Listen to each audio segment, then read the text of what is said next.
Hi, this is Mashnu, and here is 45 minutes game number 6. I played it this evening, so 2 games today, and I was playing white against a player called Casablanca. I believe he's from the United States, I'm not sure.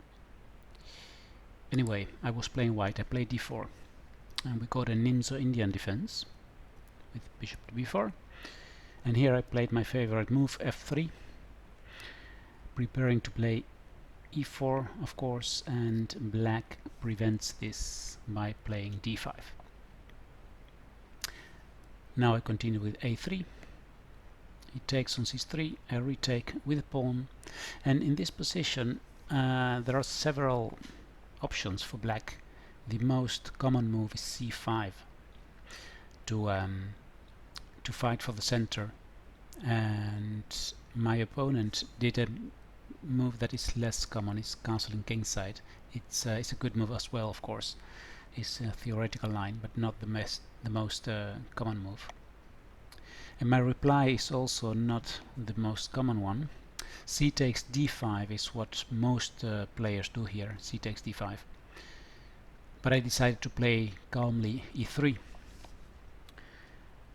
And the idea of this variation is either to be able to play e4 or to play f4, f5 at some point and start a kingside attack. That's the main idea of this f3 variation of the against the Nimzo Indian defense. He played here knight to c6, and what we see in this Nimzo Indian when the white has this double pawn is that often the maneuver is played knight c6, b6, knight a5 and bishop a6, and then the bishop and the knight on a5 are both attacking c4. Many times white sacrifices that pawn, so he just ignores that threat and starts attacking on the king side, and it leads to very exciting games. Here I continue with bishop to d3. He played rook e8 now, and more or less out of a reflex I played a move that is actually a bad one. I played f4, trying to prevent e5 actually, and just after I let go of the mouse I realized that what am I doing? I'm giving him this beautiful square e4 for his knight later. So this was not a very good idea, and besides that my dark square bishop gets locked in, so it looks like I'm getting a bit into a disadvantage. But let's look at what happened after this, because he played b6 indeed, knight f3, and now he gave me a tempo. He played bishop b7, and after I castled kingside then he played bishop a6. Perhaps it was just a mistake. I mean, like sometimes you try to make a move with the mouse and you let go of the mouse too early, and perhaps he wanted to play bishop a6 but just by accident played bishop b7. Anyway, black still has a beautiful position actually here. What I did is I took now on d5, allowing him to trade the light square bishops. It's a pity for me because that was one of my weapons to attack by, but I just didn't see any other option than to take there on d5. And let's return. What else can I do here? I could play queen e2 perhaps to place the queen on this same diagonal, but it's defending a pawn that is actually going to fall anyway, probably. If he plays knight a5 I must defend it one more time with knight d2 or knight e5. Yeah, well, still he can take can take, if I retake, take with the bishop, take again, take again, take again, oops, like that, and then play c5, or queen d5, centralizing the queen and occupying this, controlling, I mean, this e4 square even more. I cannot take the queen because he retakes with the pawn, and then e3 is very weak. So this was not really a good alternative. So that's why I decided just to go for this idea of taking here and then play c4. He took now on c4, and I think that's not a very good decision. I think that black must play here knight a5 to threaten to take on c4, so he forces me to take here, and then he can retake with the queen, again controlling e4, ready to play knight to e4. I think this is actually very pleasant for black. My bishop is so ugly here. This is completely locked in, and I don't have any chance of advancing this e-pawn. That's the big problem I have. So probably this bishop must go to b2 somehow, and then hope that this diagonal will be opened later. So well, let's return, because he played d takes c4, giving me some chances, because I took now with the queen, and my center is getting mobile now. I can try to advance these pawns, so my dark square bishop becomes alive. He plays knight to a5 now, and I went queen to c2. Now knight to e4 was played, and I played knight to e5, threatening to take on e4, and here my opponent made a big mistake. He thought that he had seen a beautiful tactic, and that is based on the idea that I'm not really threatened to take on e4, winning a piece, because my knight then is pinned, so he can play f6.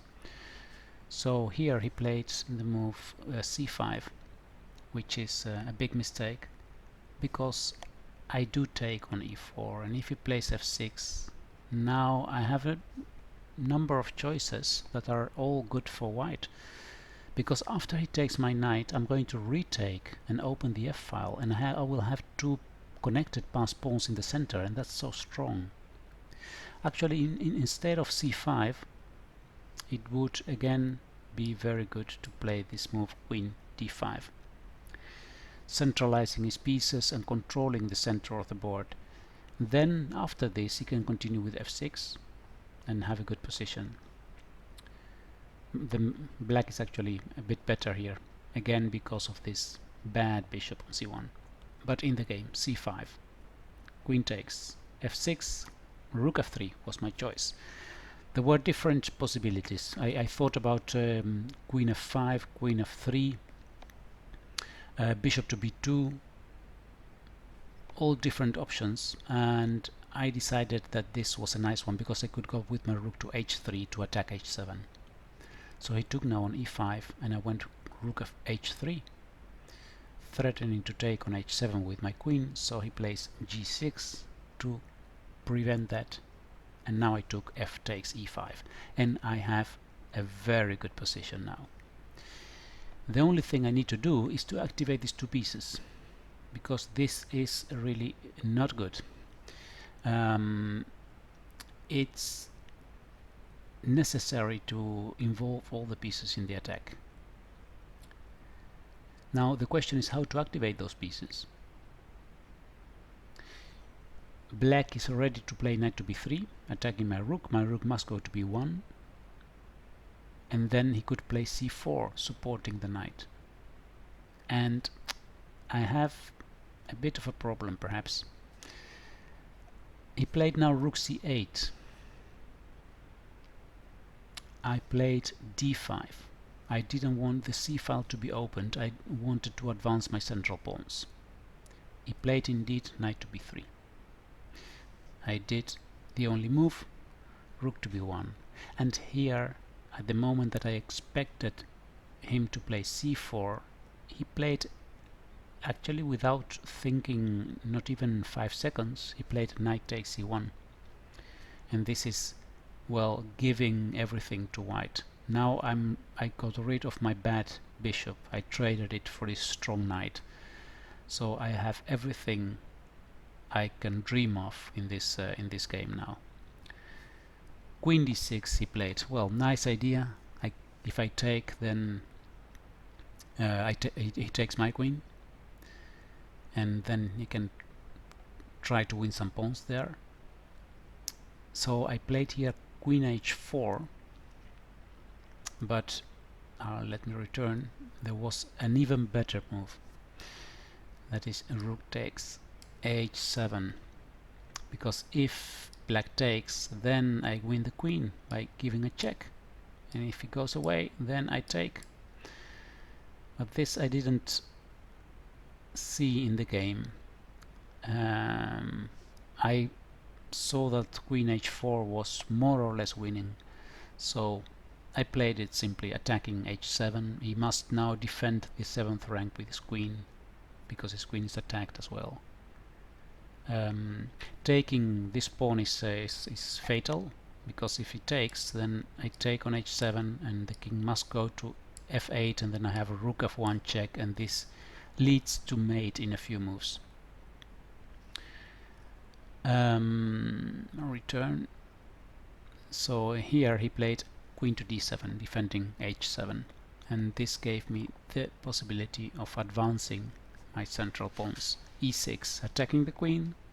The queen may not leave the 7th rank, so he plays queen to g7, and that means that now I can bring my last heavy piece into the attack, rook f1, threatening rook f7. He played rook to f8, and here I actually was it here at this moment? Yeah, here I saw two winning lines actually. Rook h to f3, that's what I played, and I saw another one that is a funny one, but well, I don't know why I chose for rook h to f3. The funny line is actually queen takes h7. The thing is that if he takes, I take on f8 with check. Now he retakes the rook, of course, so the queen is defended. And then I take the queen, and he retakes, and then I can advance d6. And there is a rule that says that two connected pass pawns on the 6th rank are unstoppable for a rook. So this black rook cannot stop one of these pawns from promoting. Whatever he does, one of the two is going to advance. If he goes here, I advance d7, and then he must move. If he takes, then I promote, and if he goes here, then I advance this one, and he may take this one, and then I have a queen here. This was what I calculated, and I thought, oh, well, this is actually won for white, but he does have some pawns there, and perhaps if he captures a3, if I'm not careful, then he will have 3 connected pass pawns. Why should I risk that? I mean, let's return to where it all started here. I thought if I play rook h to f3, I'm clearly winning. Nothing can go wrong here. I'm threatening to play rook f7, and there is, well, nothing really black can do here. He took on f3, I took back, and he gave a check on a1. I had seen that. I go back with my rook, and now he went queen takes a3. But then the poor black king is so hopeless. Queen to f4 is fatal. I'm threatening to give a check on f7. And that's what happened. He played c4, I gave the check, he went to h8, and now I advance my pawn, threatening to promote. He took this pawn with check, I went to the corner. Now he moved the queen, and I played queen f8 check, and he resigned. Because after rook takes queen, then I promote with checkmate. So this was the second game of today, and I must say that I did things wrong in the opening and early middle game. Let's go just in this move f4 is horrible. It's really bad. I should have played knight e2. That's the normal move in this position. Then castle kingside, and then perhaps knight to g3 to control e4 and try to advance e4. But this, what I did, f4, is absolutely a bad move. And I was, well, actually lucky that in the middle game he gave me the possibility to here it's just he's giving away his advantage completely. f6, and then I can attack. Well, the rest is not that interesting. Okay, anyway, thanks for watching again, and I'll see you next time on YouTube. I have received, by the way, quite some challenges to play correspondence chess by some of you, and I am accepting some of them, and I'm refusing some of them. Please don't feel bad if I don't accept your challenge. The thing is that I don't want to play too many games at the same time. I'm playing 6 games now, and that's about the maximum for me, because if I play too many games, then I start well, playing actually not good enough, and then it's a bit of a pity. It's a waste of time for you and for me. So please understand why I refuse sometimes the challenges. If I refuse a challenge, then normally I write a message explaining you why and thanking you for inviting. But well, that's it. Alright, good night everyone, and I'll see you, well, probably tomorrow, if I can find an opponent for a 45 minutes game. Okay, goodbye, thank you.